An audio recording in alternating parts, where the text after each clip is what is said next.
Once again, my gang and I had given Inspector Carmelita Fox the slip. I was surprised to see how well she took it. Finally, the secret police file I'd been searching for all these years.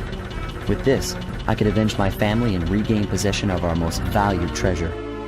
It all began when I was just a kid, bouncing on my father's knee. You see, I come from a long line of master thieves who kept all their secrets of sneaking and stealing in an ancient book, the Thievius Raccoonus. Anyone who read it learned to be especially sneaky, which is why we specialize in stealing from criminals. After all, there's no honor, no challenge, no fun stealing from ordinary people. You rip off a master criminal, and you know you're a master thief. Well, on the night I was supposed to inherit the book, 5 visitors came unannounced to our door. My father fought to protect us, but the gang of villains known as the Fiendish Five overpowered him and ransacked our house until they found the Thievius Raccoonus. Our family's manual of thieving greatness fell into their filthy hands. They tore the book into 5 pieces and split it up, each villain disappearing to the farthest corners of the world to commit dastardly crimes. Broken alone, I was dumped at the town orphanage. There I met 2 guys who became my lifelong buddies and trusted crew. Bentley, techno genius and strategist supreme, and Murray, part-time driver and full-time burden. Together we pledged to track down the Fiendish Five, avenge my father, and steal back the Thievius Raccoonus. I knew I was about to face the toughest test of my life. On this mission, I would either become a master thief like my ancestors before me, or fail and allow my family name to bite the dust.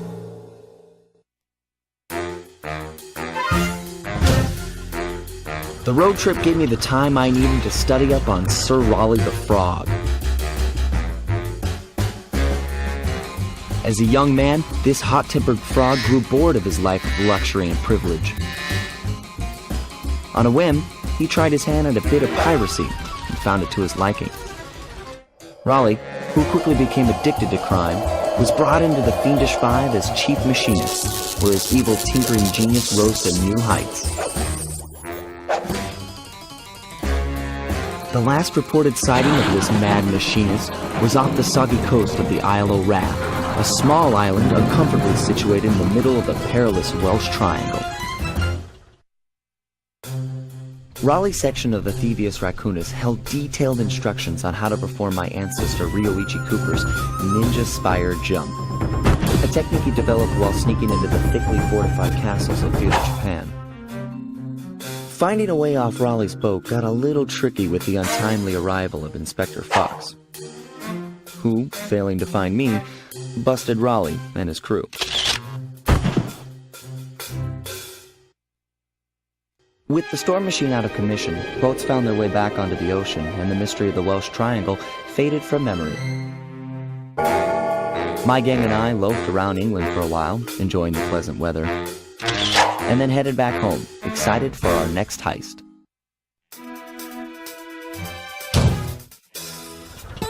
It had been a while since I'd been back in the U.S. Next up, the notorious Mugshot, ruthless muscle of the Fiendish Five. What he lacked in brains, he definitely made up for in brawn. Turns out he wasn't always that way. He grew up as the run of the litter, a neighborhood weakling. The only friends he could turn to were usually found on the big screen. It was there that he spotted his first gangster, and he knew instantly that that's what he wanted to be. He spent the rest of his youth working real hard to get there, fueled on his dreams of great power and respect. With enough perspiration, he realized that dream. He'd become a hard-boiled, street-brawling, tough-as-nails gangster, ensuring that he'd never be picked on or pushed around again.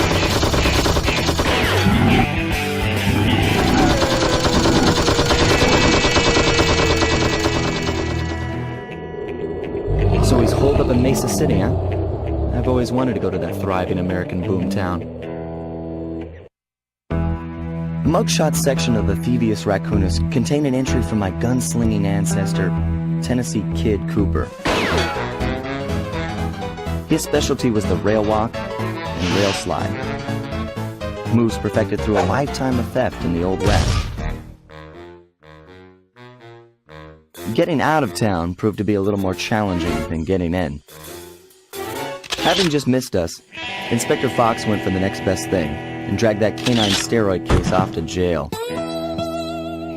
That was the end of Mugshot's gambling empire, and Mesa City's citizens soon returned home. While me and the boys, well, we enjoyed the rest of our stay in America, and then returned to Paris, ready for our next mission.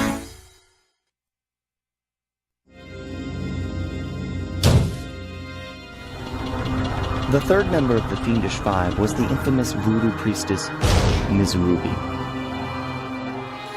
Born into a family of mystics, other children found her scary. Teaching herself to summon the undead provided what few friends she had. A career in crime allowed an adult Ms. Ruby to punish the world for fearing her as a child. Chief mystic for the Fiendish Five, her powers allowed them to break both the laws of man and nature at the same time. Yet despite the whirlwind success of her youth, she managed to slip into obscurity. Last known sightings claim she headed out of civilization and deep into the Haitian jungle. Ms. Ruby's section of the Thievius Raccoonus held notes for my pioneering ancestor, Slyton Common.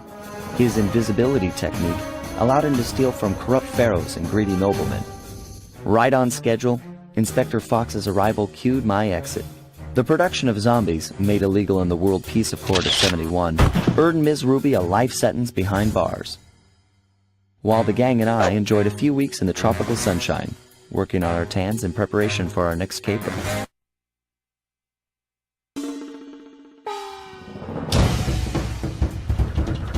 The road trip gave me the time I needed to study up on the Panda King.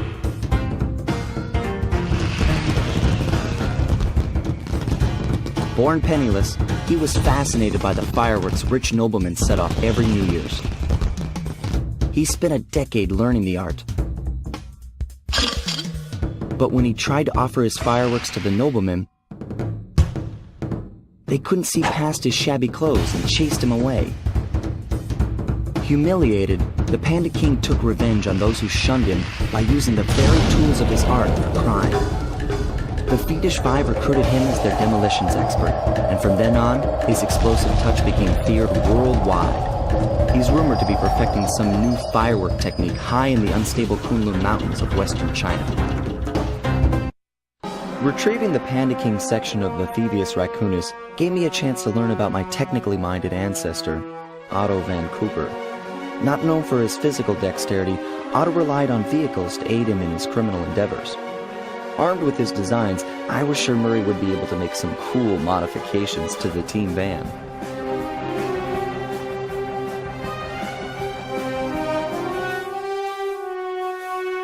A frustrated Inspector Fox, having missed me coming down the mountain, threw the Panda King in jail, thus putting an end to his avalanche protection services and ensuring the safety of mountain villages throughout China.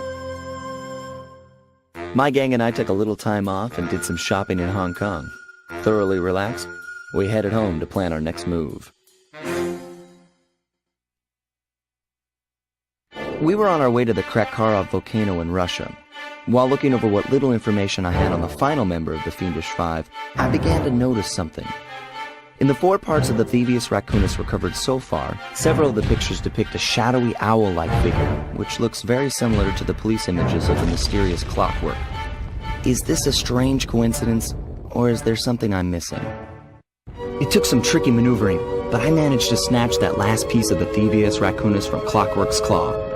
I had taken down each member of the Fiendish Five: Raleigh, Mugshot, Ms. Ruby, the Panda King, and finally Clockwork. I'd beaten them all one by one and reclaimed my birthright.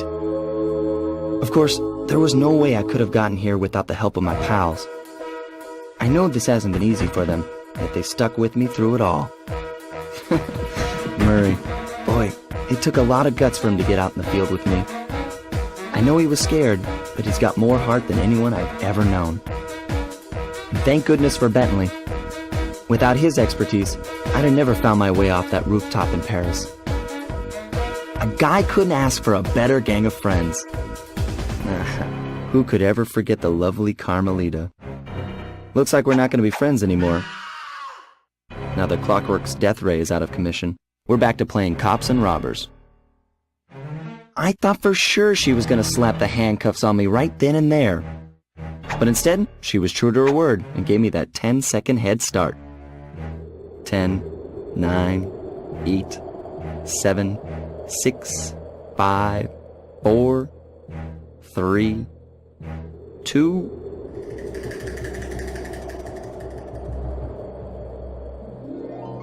1.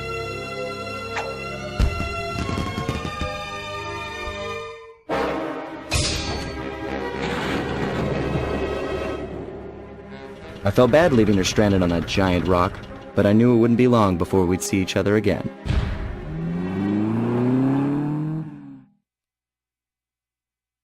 At long last, the Thievius Raccoonus restored to its original state. The first time I held the whole thing under my arm since I was 8 years old. The same weight that all my ancestors had felt beneath their arms as they had passed it on.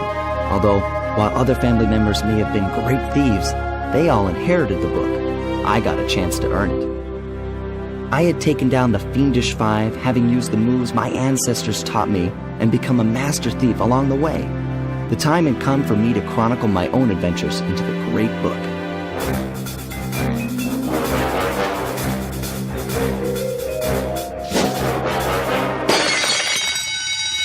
This is gonna be fun.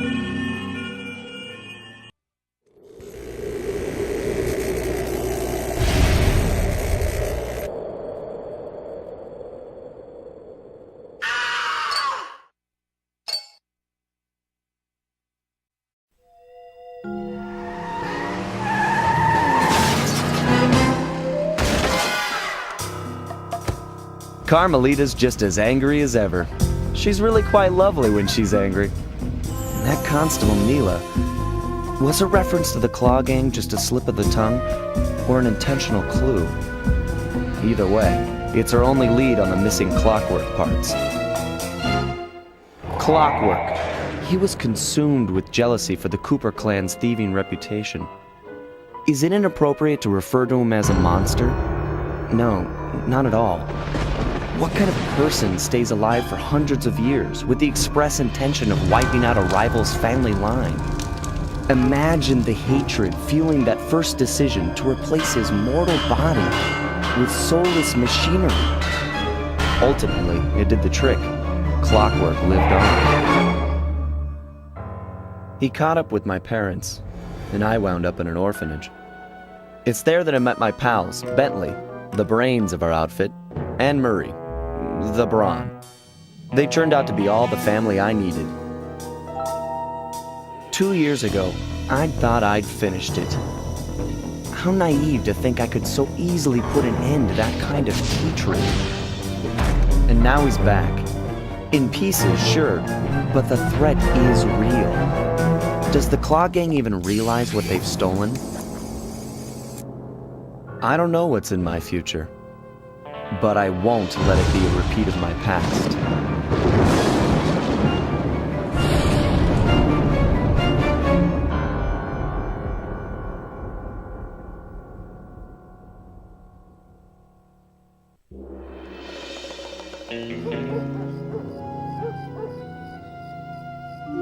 I had to call in a few favors to get the goods on the Claw Gang's local operator, Dimitri, a sort of underworld celebrity, equally at home in high-class art circles and shady back-alley crimes. He was once a passionate young art student who worked hard to develop his own visionary style.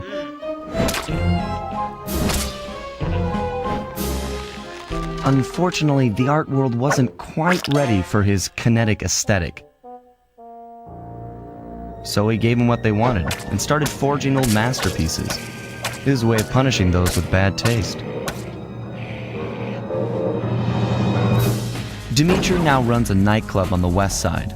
The thumping music, colorful light shows, and a hint of danger lure in chic young patrons from far and wide. And it's here, hidden somewhere, where we'll find the Clockwork tail feathers. What Dimitri plans to do with the Clockwork part is beyond me, but those plans end tonight.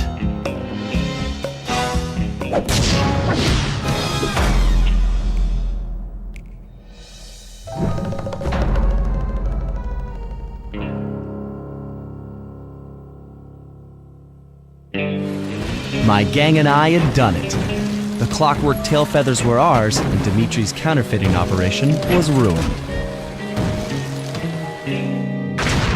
Due to the untimely arrival of Carmelita, my escape got a little tricky. Angry at having just missed me, she took it out on Dimitri, shutting down the nightclub and throwing the frustrated forger behind bars. The gang and I headed out of town for a week in Monaco. Bentley wanted to try out his new card counting formula, and I figured the team had earned themselves a well-deserved break.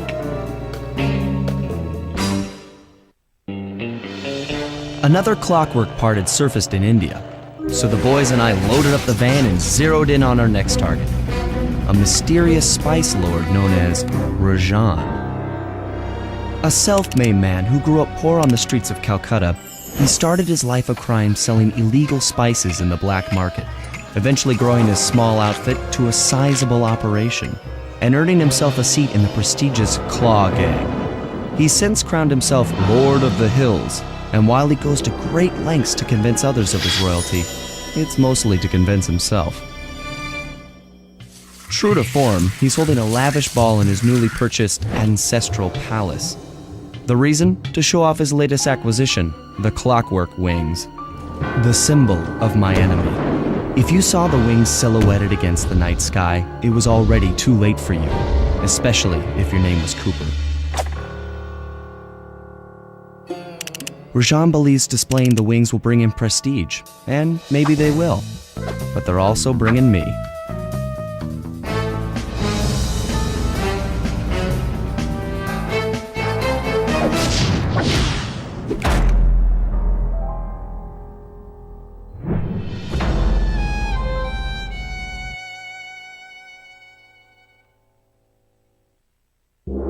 After the gang and I got away with the clockwork wings, Carmelita blew her cover and started making arrests left and right. With his reputation in shambles, Rajan was forced to flee from his own party. He's now in hiding, somewhere deep in the jungle. The gang and I took a break and headed for Bollywood. It took some doing, but we eventually snuck Murray onto the set of a full-blown Indian musical. I was happy the guys got to unwind, but Rajan was still out there. And somehow, I knew things were about to get tough.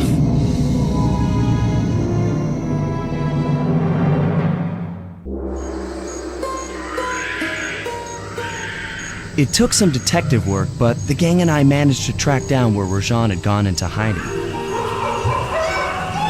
Somehow, he'd managed to transform a long-forgotten temple into the thriving center of his spice operation, and it's there where we'll find him.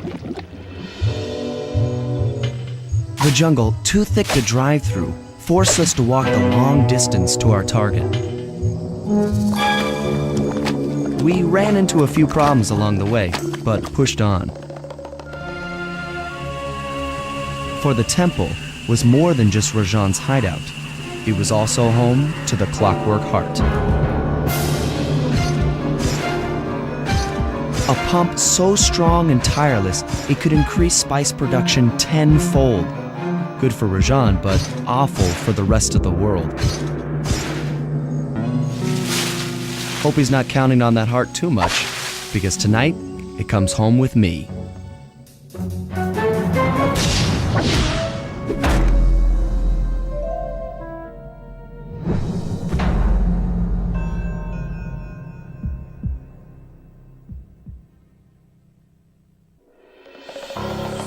Though statistically improbable, I had to face the facts. Neela had betrayed us, my teammates were captured, and I was all alone. While intellectually inferior, Sly and Murray had always been a rich source of sociological interest.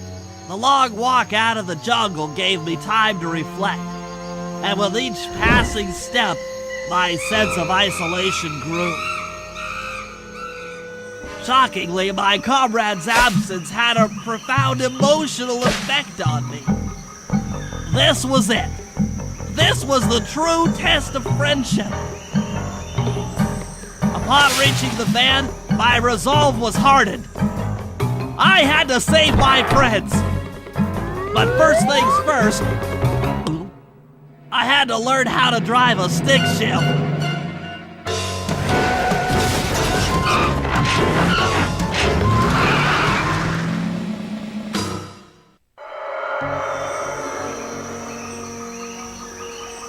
It took a sleepless week of data crunching, but I eventually tracked down the location of my friends, locked away in the mysterious towers of Prague.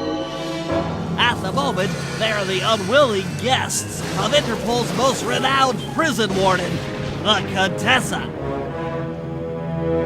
While still a criminal psychology student, she entered into a whirlwind romance and married a wealthy aristocrat. Sadly, the union was short-lived, as the general suspiciously died a few weeks after the ceremony. The widowed Contessa put her education and newly acquired estate to work by opening a criminal rehabilitation center. Her pioneering use of hypnotherapy has produced some good results and subsequently earned her a prominent position within Interpol. My friends are locked up somewhere in the clinic and are slated for the Contessa's Good Samaritan brainwashing. If I don't bust them out soon, they'll be working a 9-to-5 job selling shoes, and I'll be out two best friends.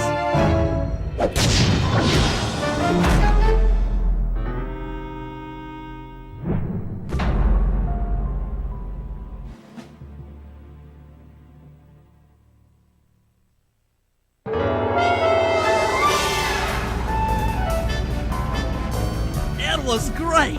The gang had been reunited and it was all because of me. Even the van ride out of town was like a party. Murray had to pull over twice because he was laughing so hard.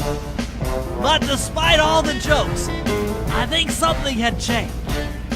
Since childhood, the three of us had never been apart, and our recent isolation gave us all pause for thought.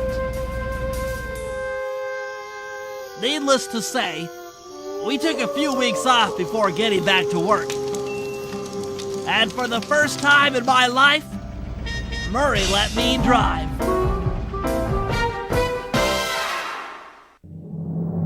Time for a little payback. The Contessa, having escaped us in the prison, is now hiding out in her castle estate. It's a well-fortified Gothic nightmare that would make any thief run in terror. Terrible or not, that's where we're headed.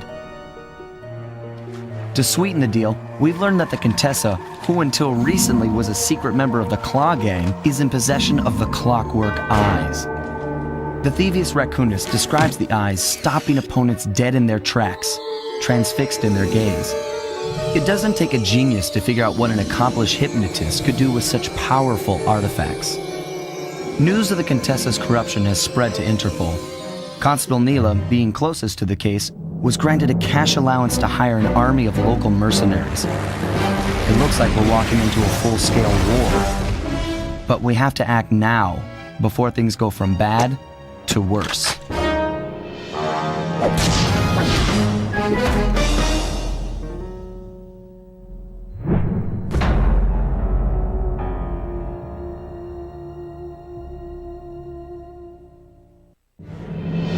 Things hadn't gone exactly to plan, but the Contessa was beaten and the Clockwork Eyes were finally mine.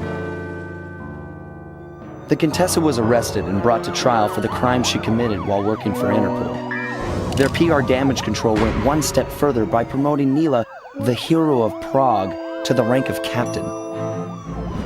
Carmelita, still on the outs with Interpol, had to run with the rest of us.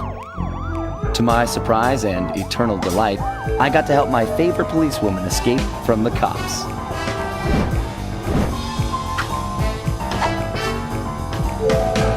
I tried to put it all out of my mind, This claw business was spiraling out of control, and I knew that my gang was at the center of it. We'd be back in action soon enough, but for now, well, we just laid low for a while. Following the trail of spice shipments, we made our way up to Nunavut Bay, Canada, the secret hub of Jean Bisson's shipping empire. As a young man, he trekked across Canada to strike it rich during the gold rush of 1852. An avid prospector, he took some chances and ended up buried alive in an avalanche.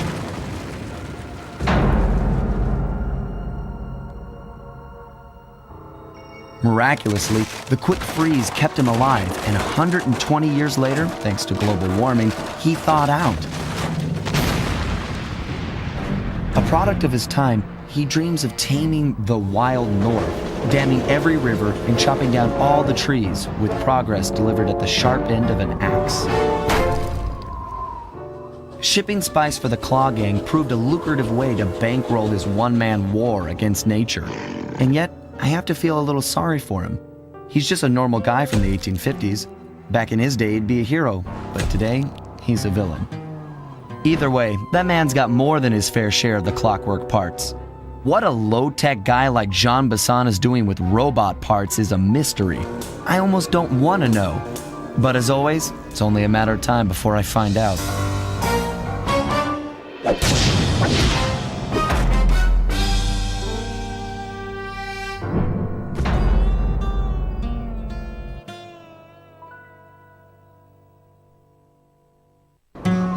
The gang and I had pulled off the impossible.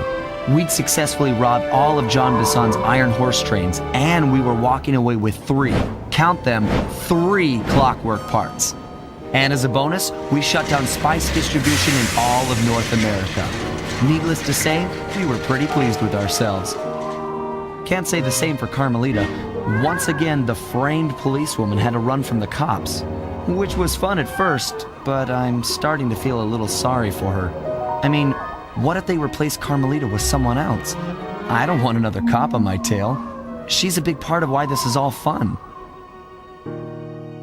Sooner or later, I'm gonna have to figure out a way to clear her name, some way other than turning myself in. Things just weren't right up in Canada.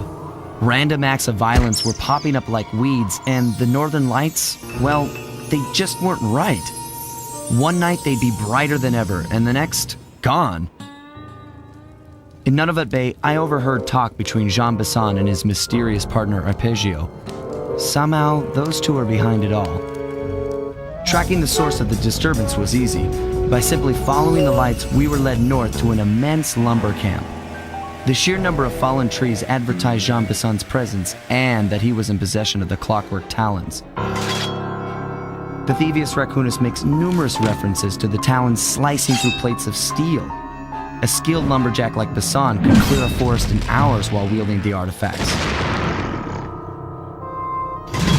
Those talons have got to go, both to finally do away with clockwork and to save the environment from his twisted sense of progress.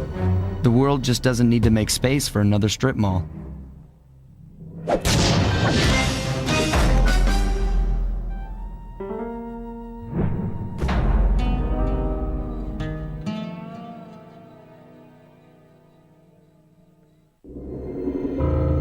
As we shut ourselves into the Northern Light Battery, it became black. For a few long minutes, we just sat there in darkness. No one dared to talk for fear that Jean Bisson's men might discover where we were hiding. Time seemed to have stopped. And then, we felt it. We were being lifted up to Arpeggio's blimp. It was all so strange. The focus of all our schemes had been stolen from us. Our clockwork parts were gone. Looking around the inside of the battery, I knew we all felt it. Failure. I was twitchy and ready for action. Any action. Bentley tried to make some sense of the situation by drawing up meaningless plans. But Murray took it the worst. He just sat there sobbing while the team van floated away over the horizon. That van was his life. I knew I'd have to find a way to make it up to him. There we were, heading east across the Atlantic Ocean. stowaways on a giant airborne fortress. Though time was short, we made sure to study up on our unknowing host, Arpeggio. While attending a prestigious boarding school, the young Arpeggio excelled in all subjects, but he never managed to keep up with the other boys physically. Sadly, his wings, due to their small size, were useless for flight. Furious at his feeble body, he focused his powerful mind to search for a cure in the works of the Italian Renaissance masters. Their notebooks provided the springboard for this sinister young genius, and it wasn't long before the Claw Gang took him on as chief inventor. His talents must have been at work repurposing all the clockwork parts for their criminal schemes. And now this mastermind is in possession of all the parts. It's only a matter of time before he puts them back together. And when that happens, well, I'm not gonna let that happen.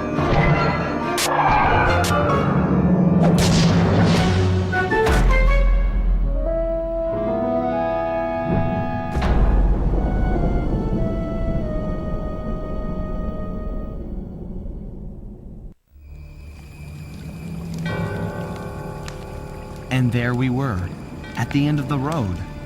The Claw Gang had been defeated and the clockwork parts lay scattered around in heaps. Yet, despite the explosion, they remained pristine. It was as if nothing could ever hurt them. Carmelita cursed herself for showing up too late to get a few shots in on Clockla. So she took it out on what was close at hand, the hate chip. And just like that, it was over. Without that core piece, that essential center of clockwork, there was nothing left. The parts aged before our eyes as if time had finally caught up with the ancient bird. How ironic that Carmelita, a police officer, would be the one to lift the curse from the Cooper family. The menace of clockwork would never again rise to threaten me or my children. True to her nature, she informed us that we were all under arrest. But one look at my gang told me that we were in no shape for a fast getaway. So I offered to go peacefully in exchange for letting my friends walk.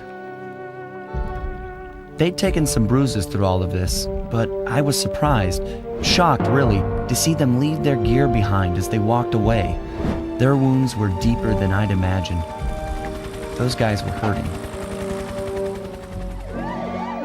Carmelita's old police unit soon arrived.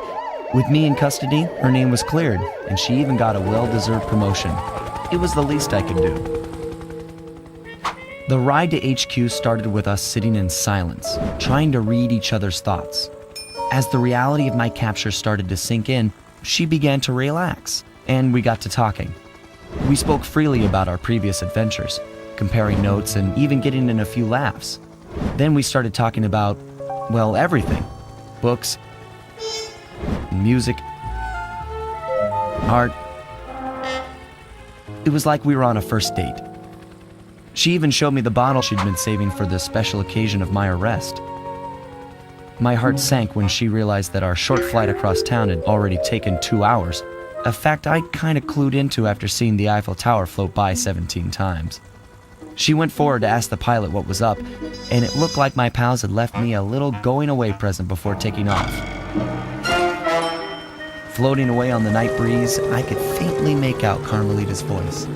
I'll find you, Cooper!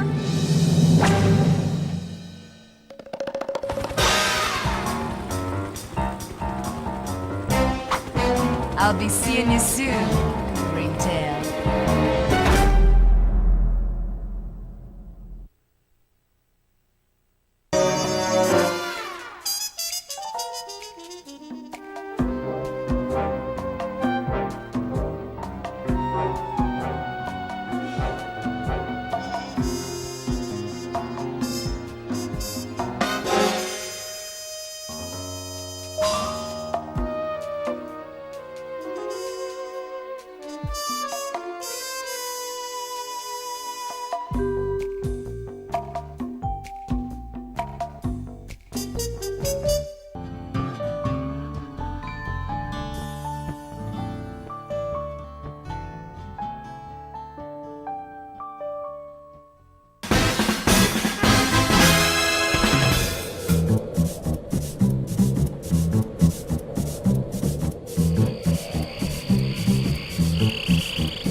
It was like they always say, your life really does flash before your eyes.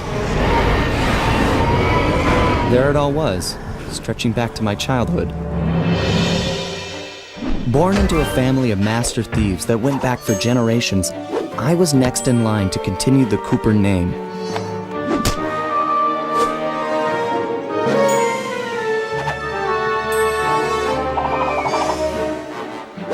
But fate had different plans.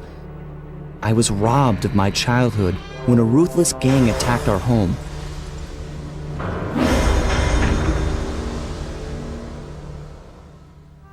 The orphanage I landed in wasn't all bad. It was there that I met my lifelong friends. Bentley, he's always been the thinker. And Murray, he's the doer. We'd stuck together over the years, and our skill, our confidence, and our thieving reputation grew stronger with each heist. We thought that the good times would never end, and that our luck would never run out, which only made things tougher when the odds finally caught up with us. Then I met this guy, McSweeney, who claimed to have run with my father's crew back in their heyday. They pulled jobs all over the world and amassed quite a collection of priceless items. It was then that McSweeney told me all about the Cooper Vault. It seemed that my father, like all my ancestors, had been hiding their wealth in a secret place for generations, each one adding to the treasure hidden behind a door that, if McSweeney's story is true, only a Cooper can open. Using some well-placed clues provided by McSweeney, we set out for the secret island that held the vault. On arriving, we discovered someone by the name of Dr. M had already set up shop. From the looks of it, he'd been trying to crack the thing for years, growing steadily more frustrated in his failures and more paranoid as the decades rolled by.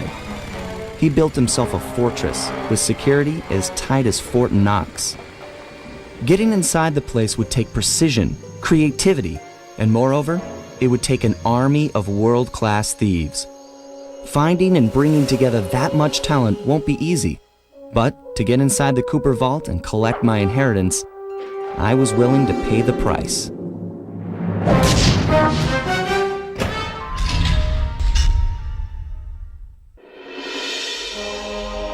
Getting inside a world-class vault would take a team of world-class thieves, a group of specialists, each member contributing their own particular talent.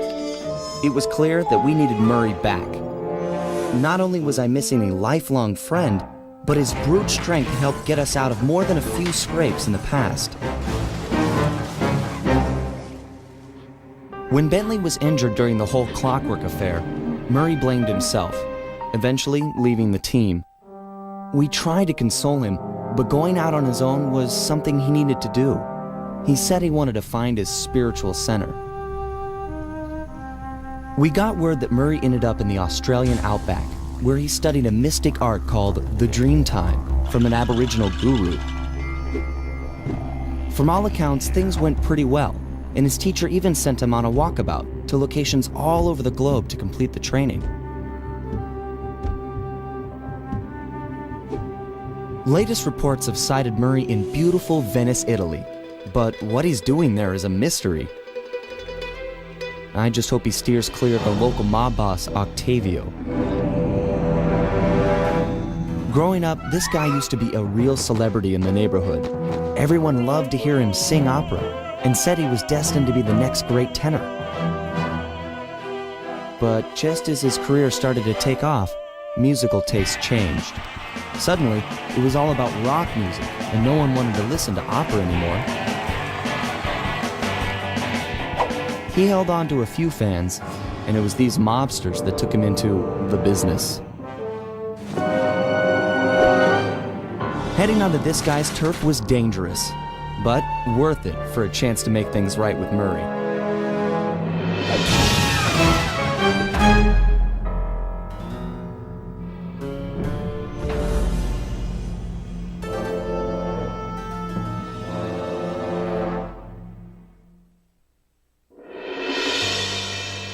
With the fight over, we went back and scraped Bentley off the pavement. It was touch and go for a while there, but we managed to sneak out right under Carmelita's nose. Octavio wasn't so lucky. The guy got 30 years behind bars for what he did to Venice. I guess Italians don't like it when you sink their landmarks. Ironically, he found success as a singer while in jail. After all, most of his old fan base was already in the clink. But the big score here was bringing our old pal back into the gang. Once he put on those gloves and that mask, it was clear to everyone, most of all him, that the Murray had returned.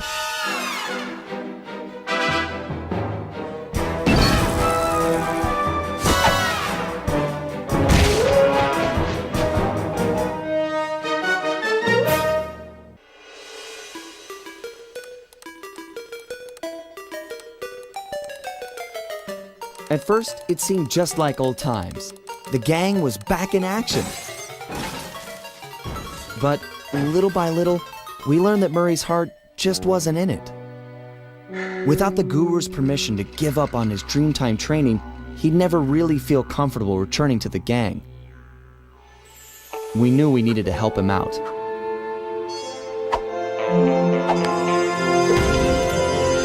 So, we packed up our things, whipped up some quick disguises, and headed for the Australian outback.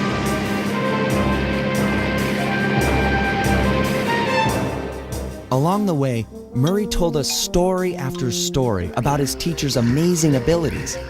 Apparently, this guru of his was capable of fantastic feats. He used the Dreamtime to blend perfectly into his surroundings, and even gain mental control over the weak-minded. If even half the stories were true, then this was a guy I just had to meet. Our gang needed to grow its ranks for a chance to get inside the Cooper Vault. And this guru, this outback mystic, was looking like the best recruit we could have ever asked for. However, when we finally arrived in the outback, it was a shock to find that things had changed. And the guru was nowhere to be seen.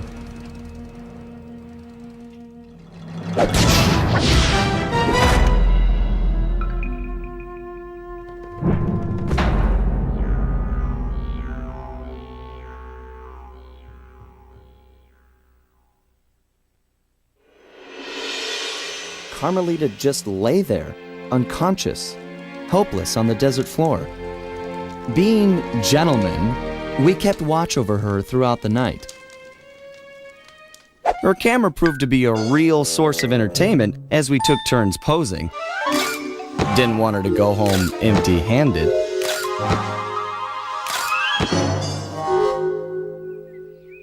Morning broke, and we got a clear view of the landscape.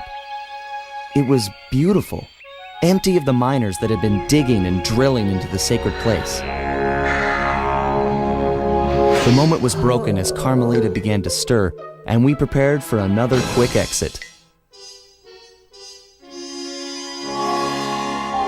Only this time, it wasn't just the three of us.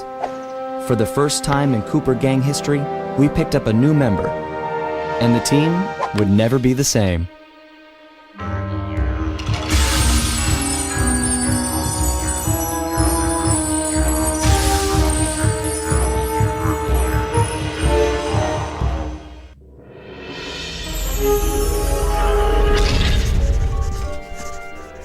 Bentley was obsessed. Every night he'd pore over the blueprints to Dr. M's fortress, looking for a way to get into the Cooper Vault.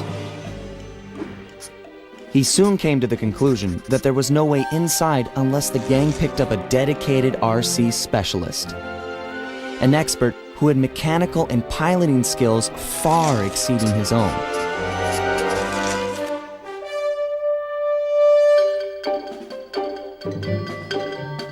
After weeks of searching techie chat rooms, he finally found someone who could keep up with him intellectually. A gearhead genius out of Holland named Penelope.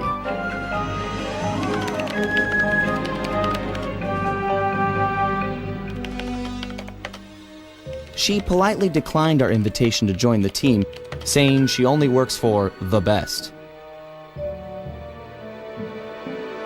Apparently, her idea of the best was her boss, the Black Baron, a big-time dogfighting champ up there in Holland. He's so good that he's even set up an international competition called Aces to attract worthy opponents.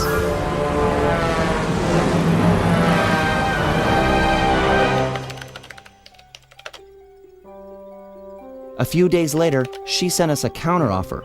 If our gang could manage to beat the Black Baron at his own game, then she'd know we weren't just a pack of jokers, and therefore, worth her time. So, we got busy. With no time to lose, Bentley and Murray worked to put a plane together, while I got my pilot license the fastest way possible.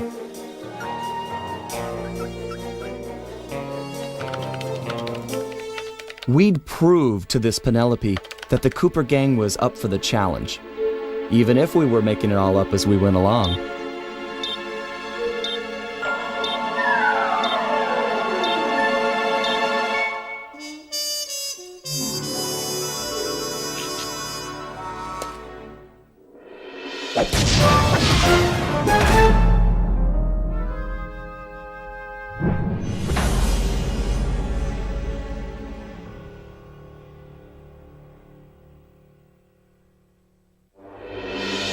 It was quite a revelation. Penelope and the Black Baron were one and the same.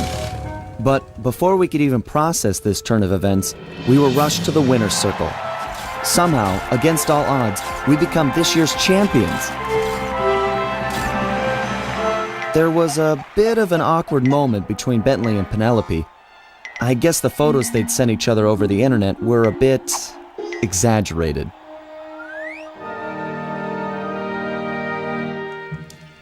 That night, Penelope explained that the disguise was invented to get her past the Dogfighting League's strict age requirements. However, after winning, the Baron became a celebrity, and she found herself putting on the costume more and more often. But now, with the Black Baron out of the picture, she was free to take up a new path, and she joined the gang without hesitation.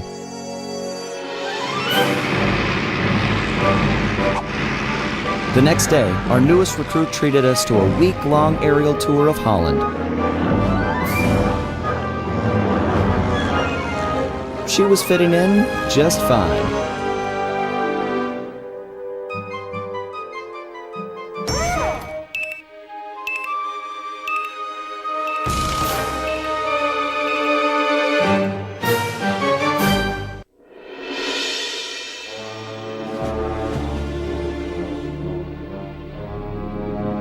After a careful analysis of Dr. M's fortress, Bentley came to the difficult conclusion that his demolition skills just weren't going to be enough. If we wanted to get inside the Cooper vault, we'd have to recruit a full-time demolition specialist. However, Bentley's proposed candidate was a shock: my old enemy, the Panda King.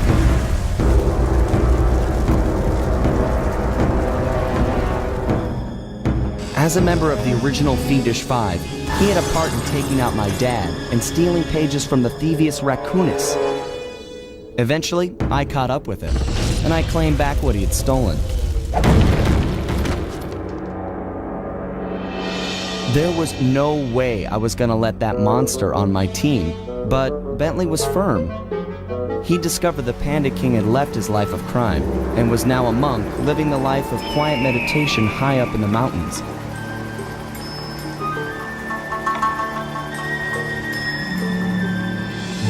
I wasn't at all convinced, but there was no denying that he had the skills we needed if we were to succeed. So the gang packed up, put on our disguises, and headed east to China.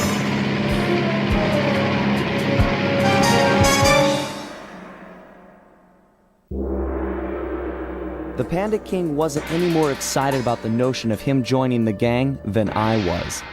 If it weren't for the guru, who for some reason really hit it off with the old guy, the whole deal would have been a bust. We could see the anger in the Panda King's eyes as he recounted how he lost a member of his own family. A daughter who was abducted by a powerful general from the northern mountains.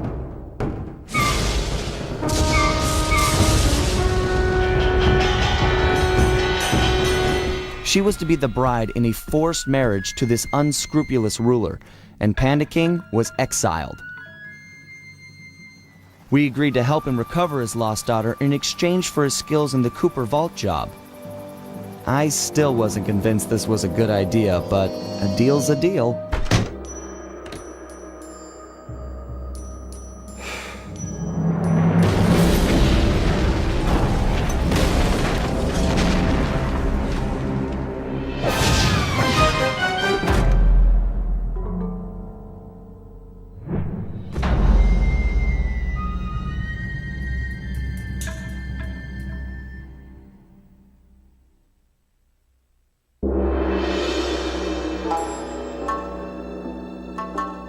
General Tsao had his wedding right on schedule. Everything was as he'd arranged, except the bride came as kind of a shock.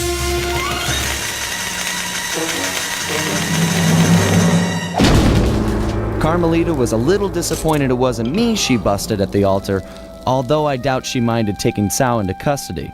He did, after all, plague the streets with the undead. From what I hear, the locals were happy to see him go. We dropped off Jean King with her aunt. The Panda King insisted that she be safe there and that he needed to pay off his debt to the gang. I was still wary, but there was no denying that his skills would come in handy. Needless to say, we lived it up in the back streets of Shanghai. What kind of gang of thieves would we be if we passed up on recreation like that?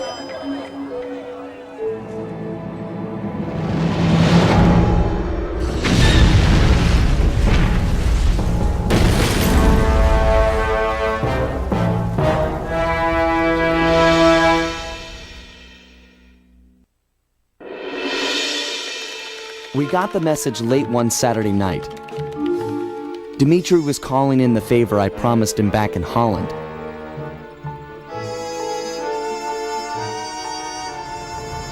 He'd gone ahead and booked the whole team passage under assumed identities to none other than Bloodbath Bay. Easily the most lawless town on Earth. It's home to a group of cultural hermits who doggedly maintain the ways of their pirate forefathers. The cruise over gave us some time to get the rundown from Dmitri. I guess his grandfather, Remy Lestow, was a pioneer in deep-sea diving. He'd made a fortune looting undersea wrecks. Although his luck ran short when a young cutthroat by the name of Black Spot Pete stole not only his loot, but his precious diving gear as well. A broken man, Remy retired from treasure hunting and eventually started a family. Dmitri, growing up on his grandfather's stories, dreamed of one day recovering the gear. So that was our task. We've been called in to get our hands on this miraculous diving equipment. Not all bad, really. If things go our way, the team might get a frogman out of the deal, which Bentley figures will be a big help cracking the Cooper Vault. That Bentley, always thinking.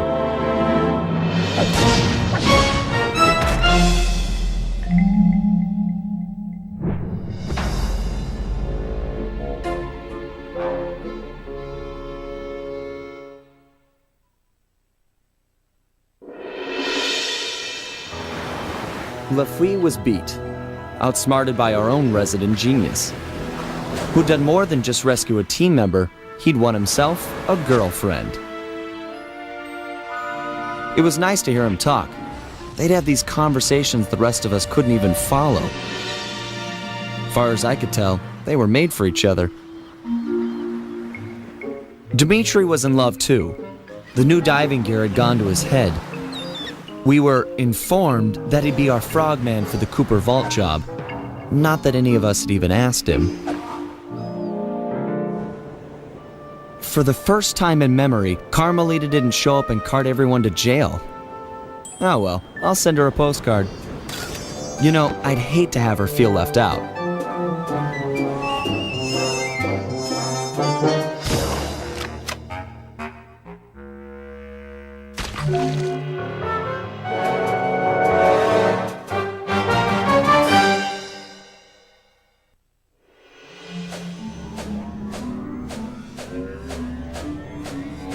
these memories, they just bring me back to the same place. Getting crushed to death in the fist of some genetics experiment gone wrong. Not the way I thought I'd go out. Shame, really. Now that we've got this big gang, more like a pack of misfits. Either way, we'd become a team. We had some real potential there. Could have pulled off some big jobs. We were so close. The door to the Cooper Vault was opening. But that Dr. M, if there's any justice, he'll get his. I just wish I had seen what was in there. A stockpile of my family's accomplishments. Would I have measured up? What would I contribute? Would my father have been proud of me or ashamed?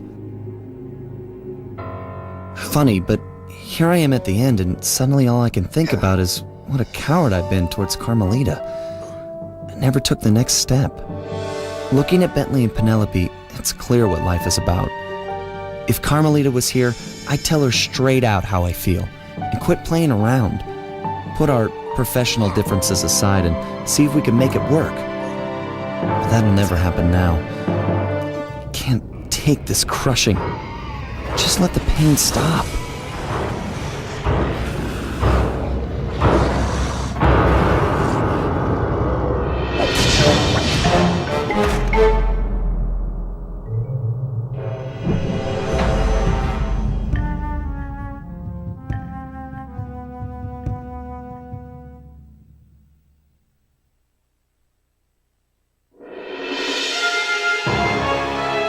We watched as Dr. M just stood there, unwilling to leave as the walls caved in on the vault. He'd spent his life lusting over the Cooper fortune, and he wasn't going to give it up, no matter what the cost. Our exit was a little rough, but Murray managed to get us out just in time to witness the final fate of the Cooper legacy. It was a bittersweet moment. The end of the road always is. We both looked on, lost in our thoughts, thinking back on all the adventures that had brought us here. The people we'd met and places we'd seen. We'd worked for a long time to get Sly into that great vault, and now its secrets were hidden again, this time for good. I could only hope that he'd found what he was looking for in there. We searched every inch of the island for Sly, retrieving the gang one by one, only to make the surprising discovery that he didn't want to be found. As always, he'd left a calling card, only this time, it was worth millions. The months rolled by, and when Sly still hadn't shown up, Murray headed back east to complete his training with the Guru. Without Sly as our leader, for the first time, we each had to step out on our own. A difficult thing. We'd been together ever since we met at the orphanage. To this day, Murray and I are still close. Recently, he's been trying to break into the pro racing circuit, stock van class. Things are looking good. He's got a unique talent for living through crashes other people would have found fatal. Just always bounces clear.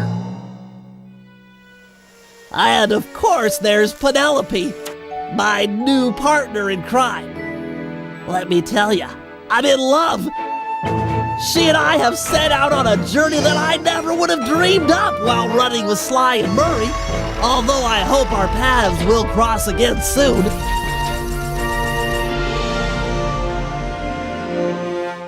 So while this might be the end of our adventures together, it could be the start of something even bigger. Time will tell. Literally, 'cause I'm building a time machine to find out.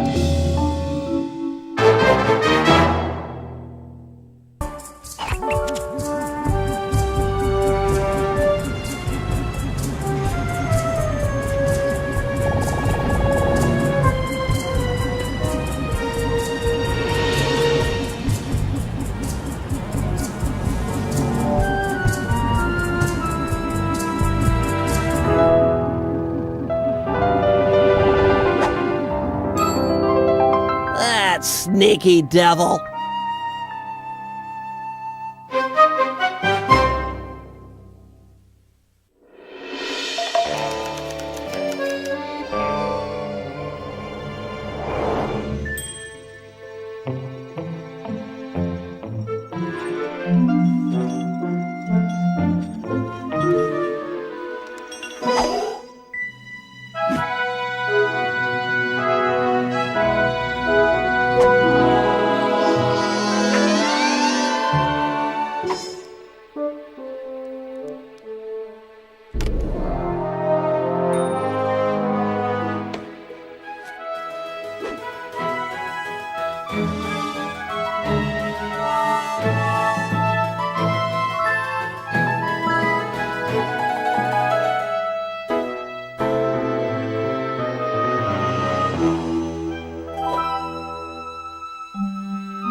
Show your bling and let me shine you.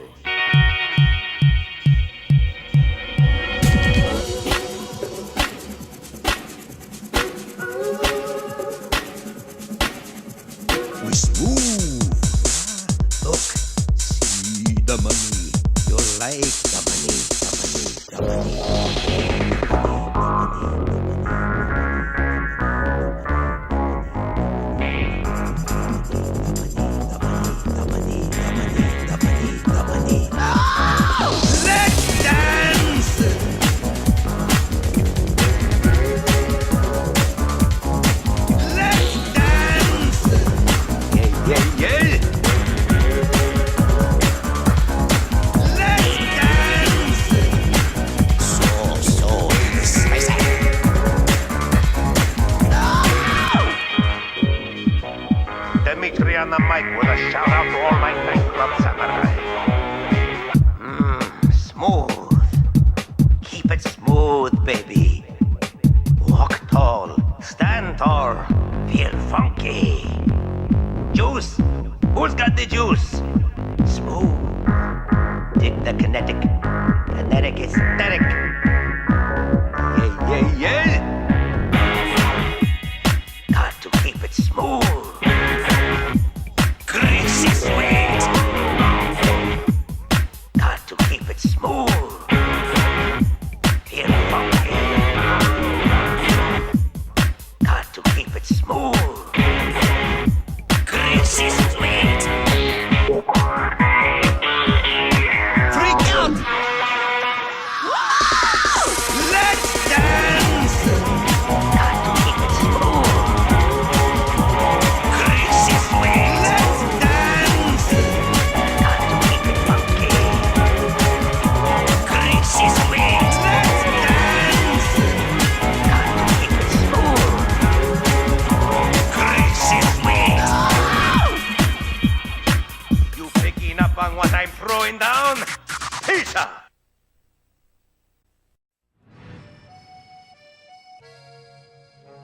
I should probably just start at the beginning. The name's Sly.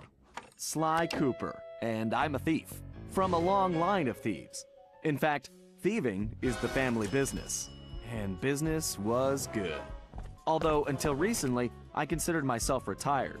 Having hung up my mask and cane, I was enjoying life on the other side of the law.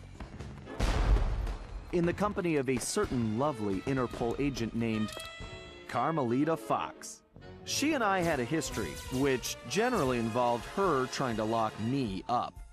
So, I should mention our current situation was only possible because she thought I had amnesia. I didn't. It was great to finally enjoy each other's company without a shock pistol being involved, and we quickly put the past behind us. But as time went on, the old itch came back, and I knew I needed to pull a heist. I should also mention that as a master thief, I only steal from other thieves. So it took me a while, but I finally found what I was looking for. My target was an upstart art mogul, a real hotshot collector. He seemed respectable, had even opened a new museum. But I could smell a rat. Reliable sources told me he was dealing in black market antiques worth millions. So I felt he should share the wealth. I was working on a plan when one night, as if on cue, Bentley showed up. Bentley was the brains of our operation, the mastermind. We grew up in the same orphanage where we bonded over stealing cookies, our very first heist, and we've been best friends and partners ever since. We hadn't seen each other for a while, but I knew immediately that something was up.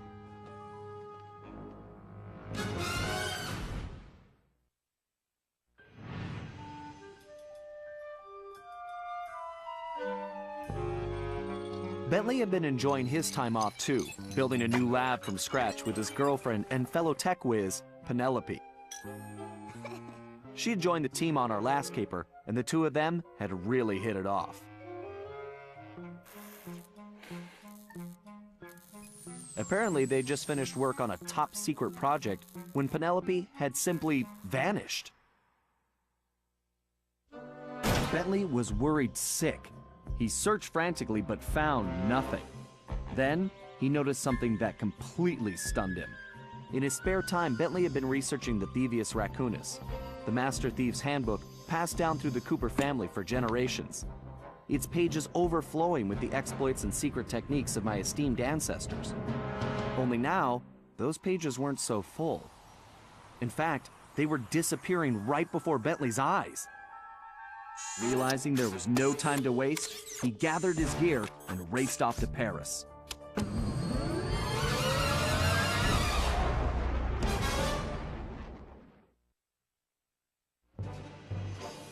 The first thing Bentley did was track down Murray, the third in our trio. Murray was our enforcer, the muscle, and the guy who'd eaten all the cookies we stole back in our orphanage days. Through the years, the three of us had become an unbeatable team, and we were more like a family now than a gang. Murray had been living his dream on the pro driving circuit. where his van had become famous, or rather, infamous, for all the crashes he'd caused. Eventually, he was unable to find a sponsor due to his high insurance premiums, and he moved into Demolition Derby, where he remained undefeated. When Bentley showed up, however, Murray dropped everything to help out. Especially when Bentley explained that his van was the key to the whole plan. With Carmelita distracted by a new assignment, I took the opportunity to slip away and met up with the guys at our old Paris hideout. Bentley launched into one of his elaborate presentations, and I saw the whole scary picture. Someone, or something, was literally erasing Cooper history. Then, to our amazement, Bentley revealed that he already had the solution: time travel. It turns out his top secret project was constructing a time machine. And now he modified the design to fit into Murray's van. We were going to travel back in time, stop those responsible, and fix the damage they'd done. Bentley explained the only catch was that in order to travel to a particular time, the machine required an object from that era. We knew from the changes to the Thievius Raccoonus that our first stop was feudal Japan. So here we were, about to steal a priceless 17th century samurai dagger from the same museum I'd been casing. Funny how things work out sometimes. Well, what else can I say about Carmelita? As you can see, our relationship is complicated, and I just succeeded in upgrading it to hazardous. I certainly wasn't expecting her to crash the party. She'd been so busy with her latest case, I never thought she'd have her eye on me. In fact, I'd kind of been counting on it. But then, I should have known better than to underestimate Inspector Carmelita Fox. As much as she liked having fun, Carmelita was serious about her police work. And now, I had a lot of explaining to do. But the plan was in motion, and there was no stopping now. Even though I was thinking I'd need the time machine just to patch things up with Carmelita. Before the heist, we'd recruited our disco-loving, scuba-diving friend, Dimitri Listeau, to look after the Thievius Raccoonus.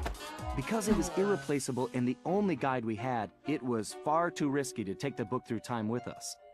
Bentley had even invented a communication device to allow us to contact Dimitri no matter where or when we traveled.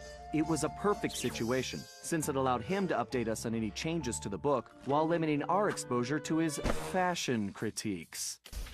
Everything was happening so fast. The past few days were just a blur. But as we howled through the time vortex, I realized we were in for a very long trip.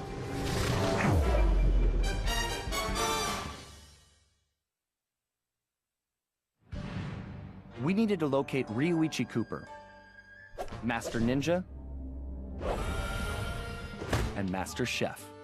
According to the Cooper clan history, Ryuichi Cooper was actually the inventor of sushi. After creating this delectable dish, he opened a sushi restaurant, which, while very prosperous, also provided the perfect cover for a ninja. When we got to Japan, it was obvious something was very wrong. What should have been a peaceful village was more like a heavily patrolled military base. We located Ryuichi's sushi restaurant only to find it shut down and under guard.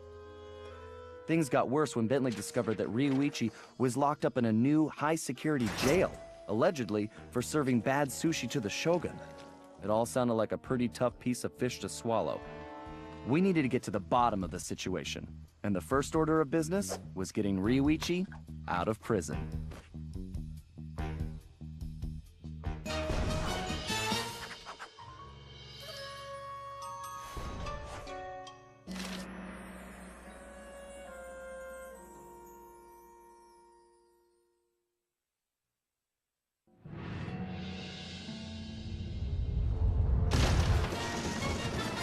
After rescuing Ryuichi, we returned to the hideout.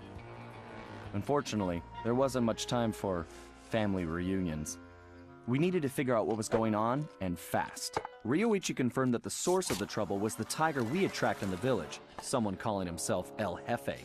After some more database digging, Bentley was able to uncover his Interpol file. El Jefe had an impressive record. Over the years, he had taken over dozens of small countries around the globe, usually for the highest bidder. He was a ruthless mercenary and military strategist of the highest order. In fact, he once boasted that he could overthrow a country commanding only 3 blind mice, armed with plastic spoons. According to his file, this guy had mysteriously vanished a while back, just as the authorities were closing in. Well, we had found him, and we needed to take him down. It looked like we were in for a tough battle, so we decided to start with Ryoichi's sushi shop. El Jefe was defeated, disgraced, and delivered to the cops. But it was a hollow victory. I'd failed to get back Ryoichi's cane, and we still had no idea who was really behind this whole thing. One thing was for sure, it was somebody powerful enough to have his own private army.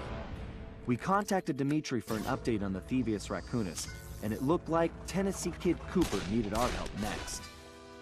That meant we needed to travel back to the 1880s. Luckily, one of the goons that took Ryoichi's cane had dropped what looked like an old sheriff's badge. Bentley had been trying to figure out where it might be from, but now it all made sense. After sampling the badge, Bentley was able to calibrate the time machine. As we prepared to make the jump back to the Old West, I found myself wondering how Carmelita was doing.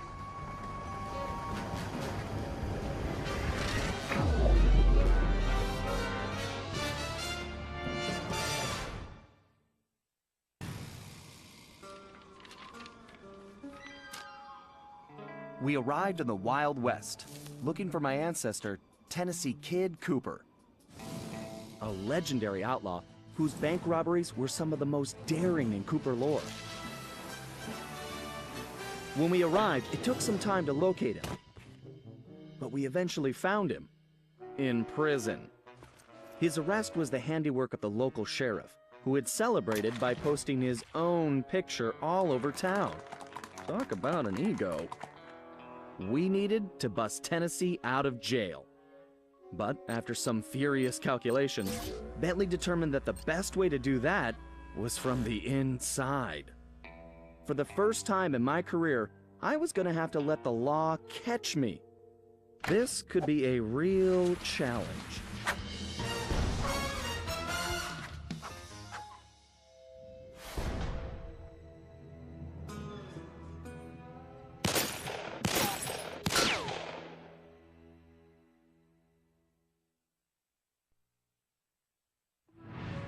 Somehow, we had managed to survive and make it back to the hideout. Once there, Tennessee gave us the lowdown, how he'd been planning the bank heist that should have gone down in Cooper lore as his masterpiece, only to have a mysterious new sheriff arrest him before he even reached the bank. Curiously, the robbery still occurred, and all the bank's gold was stolen. Tennessee was charged even though he was already in prison, and the gold was never recovered. Of course, he had a strong suspicion it was Sheriff Toothpick himself who had stolen the gold and framed him. And after a little research, there was no doubt he was right. Bentley was able to uncover plenty of information about the sheriff. Although he changed his appearance somewhat, Toothpick was a two-bit gangster from present-day Eastern Europe. According to his file, he'd grown up loving two things: gold and cowboy movies. He eventually specialized in gold robberies, and for a while had masterminded some of the largest scores around the world. Then he abruptly vanished. The word was he had always thought of himself as a gunslinger, and it looked like he had found a way to make that a reality. The guy was a real loose cannon. We'd have to watch our backs if we were going to steal back the missing gold and restore Tennessee Kid Cooper's reputation as the greatest outlaw of the Old West.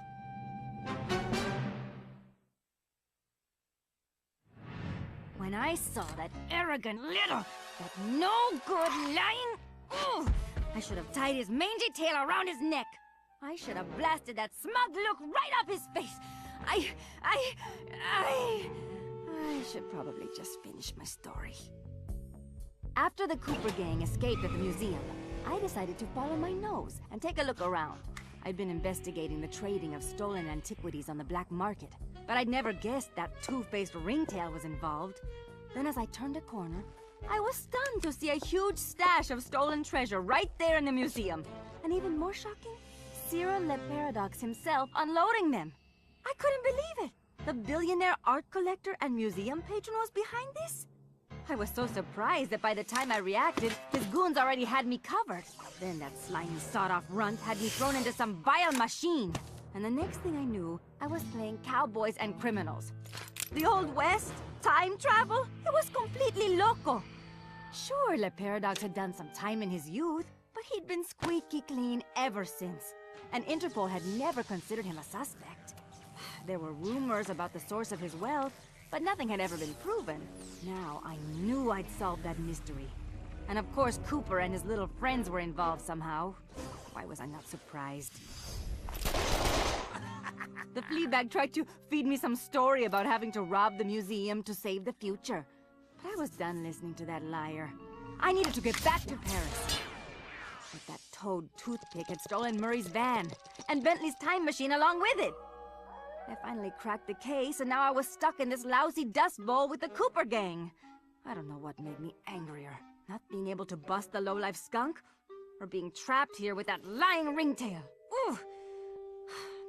The only bearable thing about this whole mess was that at least Cooper's ancestor was a gentleman. As the van hurtled into the ravine, it felt like we were in slow motion. The thought that our adventures were over flashed through my mind as I braced for the crash. Then, in desperation, Bentley grabbed the closest thing at hand, Murray's Australian fossil necklace, and used it in the time machine. He saved our lives. But now, we had no idea where we were headed. We held on as the van was sucked through the wormhole, tumbling around like a cork in the ocean. Who knew where we'd land? And more importantly, when?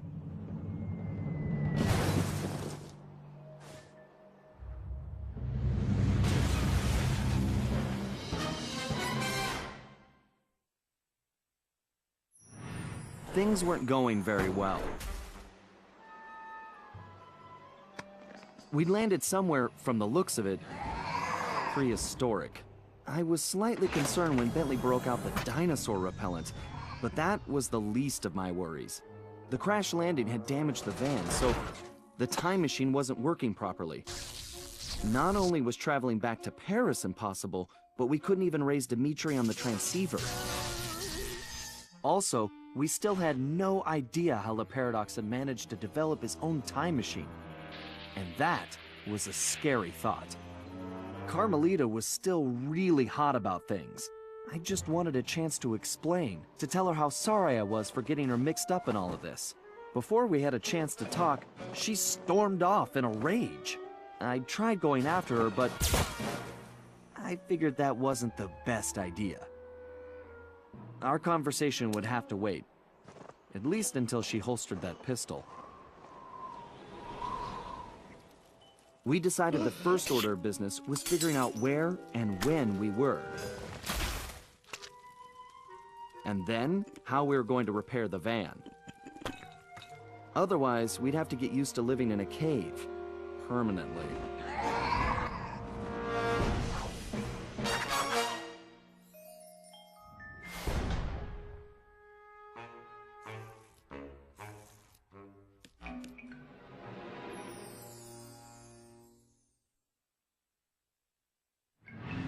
We got Bob safely back to the hideout, where everyone took an immediate liking to him. And he took an immediate interest in our gadgets. While he was busy, Bentley provided the background on his former captor. The guy's name was Grizz, and he'd made his fame in the art world. Once a common street thug, he'd been thrust into the limelight when he was plucked from the gutter and made famous by a prominent pop artist. Grizz's primitive artwork was hailed as a brilliant new style called paleo graffiti, and for a while he enjoyed a celebrity status. His fame was short-lived, however, when people realized his art was really just bad. Resentful, he returned to his criminal roots. quickly becoming the top art thief on Interpol's most wanted list. One of Carmelita's main targets, it was now clear how he'd managed to evade her capture for so long. After we pried Bob away from Bentley's tools, he explained how Grizz had appeared and started harvesting all the pterodactyl eggs in the area, eliminating his role as food provider for the tribe and greatest egg thief ever. Depressed, he'd gone into a slump and gotten out of shape, which allowed Grizz to capture him and take the new tool he'd invented to help him steal eggs.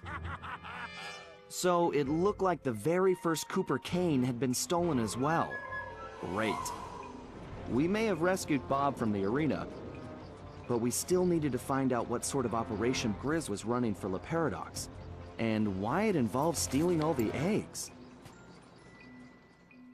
We also needed Bob's help to find the rest of the van parts, and that meant we had to get him back into climbing shape, fast.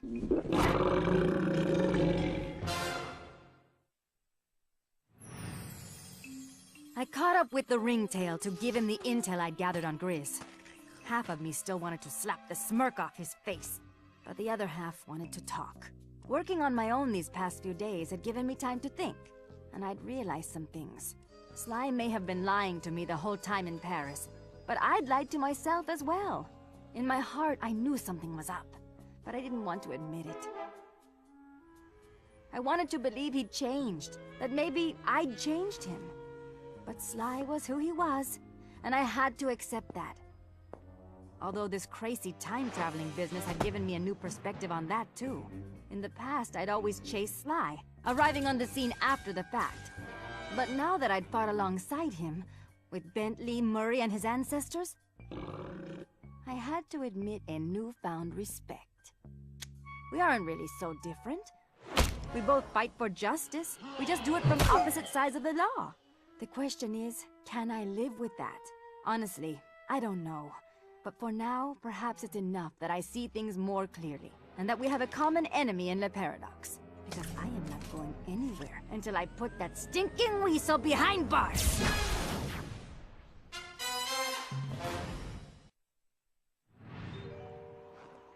Carmelita had cooled off a bit, but she hadn't forgiven me yet, and I really couldn't blame her. The last thing she wanted to do was join up with a bunch of thieves, something that went against everything she stood for. I could tell it was a tough decision, but in the end, she knew it was probably her only shot at busting the Paradox.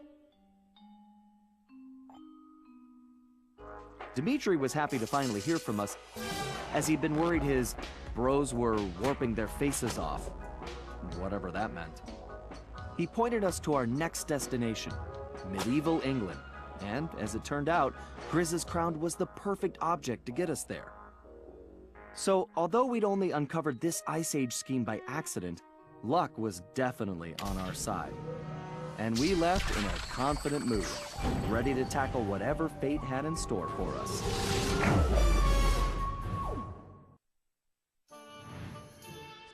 We'd come to merry old England to locate my ancestor, Sir Galeth Cooper, a gallant knight who founded the Cooper Order. Unfortunately, what we found was anything but regal. Sir Galeth had been reduced to performing in a local circus as a jester, complete with ridiculous costume. The villainous stench of Le Paradox hung over the entire area. We didn't know what was going on yet, but we knew it wasn't good. To make matters worse, we still had no information about Penelope. Bentley wasn't letting it show, but I knew deep down he was pretty worried. Hopefully we would find some answers soon. But first, we had to go to the circus.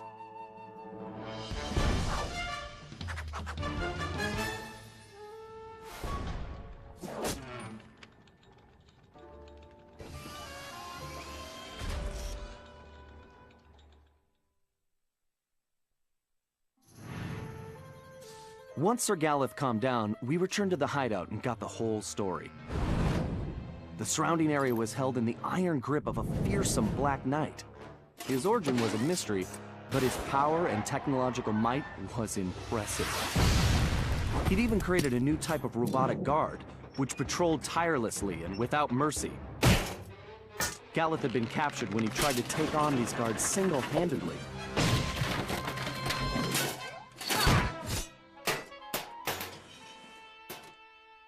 Bentley searched every criminal database in existence, but couldn't find a thing. All we had were more questions. Had Le Paradox somehow made an ally from this time period? And how had this Black Knight managed to create those mechanical monsters? When we explained to Sir Galeth who we really were, I don't know if he believed us or not. But it didn't matter. He just started ranting about taking the fight to the enemy and restoring the Cooper honor. Needless to say, the guy was a little intense. Until we figured out what was going on, I could see we were gonna have to keep him on a short leash. When Bentley returned to the hideout, he crawled into his shell and wouldn't come out. Nobody could blame him. Penelope may have betrayed our friendship and trust, but she betrayed Bentley's heart. I knew he blamed himself for the whole predicament, but it wasn't his fault. Everyone took turns trying to coax him out, but nothing worked. In the end, it seemed that Bentley would have to come back to us on his own.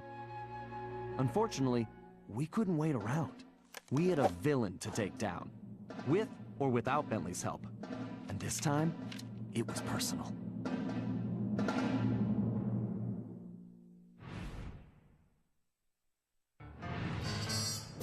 We contacted Dimitri, who started in about sandstorms and camel spit. Well, we finally deciphered enough to realize it was my ancestor Salim al-Kupar who was in trouble now, which meant we needed to get to ancient Arabia on the double. This time, Carmelita provided the solution. Before Le Paradox grabbed her back at the museum, she'd managed to pocket a gold coin as evidence. And our luck held, as it turned out the antique gold piece was exactly what we needed. As we prepared to leave, everyone was keeping an eye on Bentley. He downplayed his heroics and refused to acknowledge that he'd saved us all. I sensed a new confidence in him, which I guess had come from finally confronting his personal demons. He'd been through so much, but when it really mattered, he bounced back stronger than ever. I was sure about two things. I couldn't be more proud of Bentley, and we were going to need every ounce of his newfound strength to take down Le Paradox.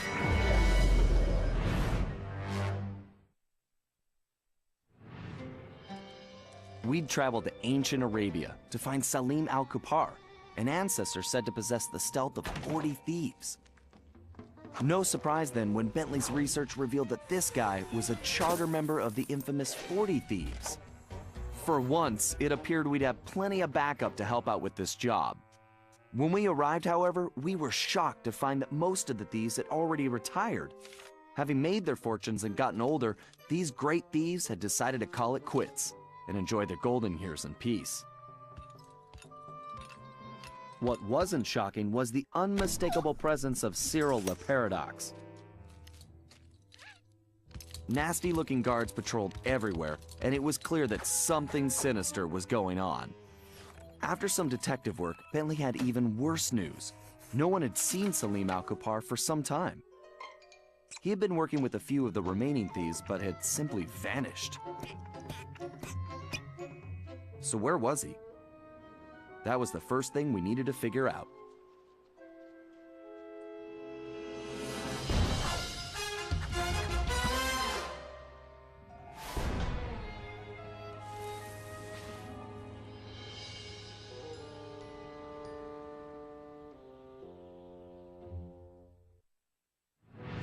Back at the hideout, introductions went quickly as Salim stuffed his face. He told us about his problem. Some new player calling herself Miss Decibel had rolled into town and started throwing lots of money around. It didn't take a genius to figure out who the time-traveling lieutenant was here. Salim and the three remaining thieves had decided to pull one last heist before disappearing into retirement, Miss Decibel being the target. Of course, with her technology, she had easily captured his thief brothers, and Salim had been trying to come up with a plan to free them ever since. Bentley uncovered some interesting background information. Miss Decibel had come from a wealthy British family. Her true love was classical music.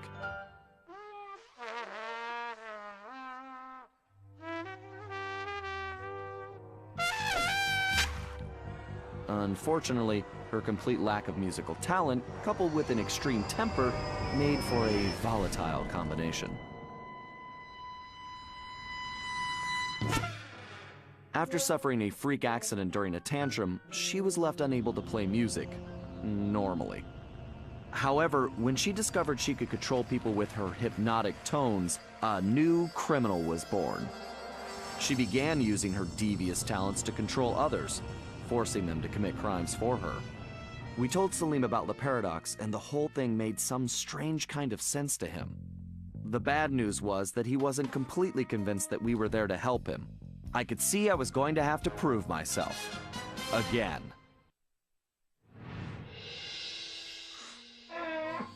We may have stopped Miss Decibel, but it meant absolutely nothing. We were on the ropes. Le Paradox had beaten us every step of the way, and he held all the cards. Carmelita, my ancestors' canes, and now his fake pedigree. I couldn't remember a time since we teamed up that we felt so defeated. And talking to Dimitri didn't help. He was freaked out and yelling about having to boogie down in Skunk Town. So as usual, his words made little sense. But the message was clear. We had to get back home fast. We may have been down, but we definitely weren't out. There was too much riding on this. The lives of everyone we cared about, not to mention the very future of our existence. No matter how, we would make things right. So as we roared back through time to Paris, I knew we were in for the fight of our lives.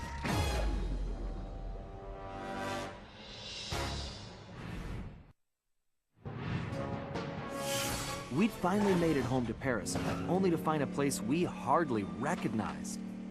It was obvious Le Paradox was now in control, since his face covered the city like a bad rash. The only positive was that Bentley was able to dig up a lot of dirt, including the fact that Le Paradox was from a family of thieves himself. And then we made a major discovery. I knew that my dad's heist of the world's largest diamond had made him a legendary thief, but what I never knew was that Le Paradox's father had planned to steal it first, and frame my dad for the crime. Only he was a little too slow, and got himself caught instead. With his father gone, Le Paradox had no one to teach him the family business, and after a string of failed jobs, he wound up in prison too. It was here, ironically, that he finally got his criminal education. After his release, Le Paradox maintained the appearance of a law-abiding citizen. In reality, he used his prison contacts to form his own syndicate, and began masterminding heists worldwide. These days, he traveled the globe as a billionaire art collector, while his real business was the trafficking of priceless stolen treasures. Clearly, he blamed the Coopers for his family's past misfortunes, and his plan was to wipe us out completely. I had to find a way to stop it, but first, I had to rescue Carmelita.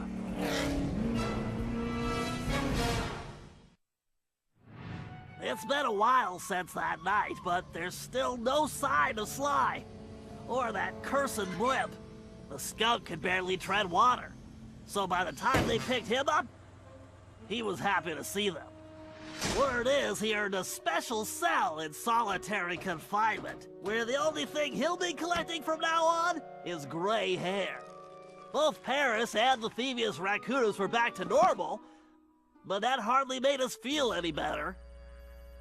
At first, we just waited, assuming Sly would show up the way he always did. But as the days stretched into weeks, we had to face the fact that he was truly lost. We've stopped talking about it all the time, but I know it's all we're thinking about, even if we show it in different ways. Murray seems like his usual cheerful self, but I can tell there's a new level of seriousness underneath it all.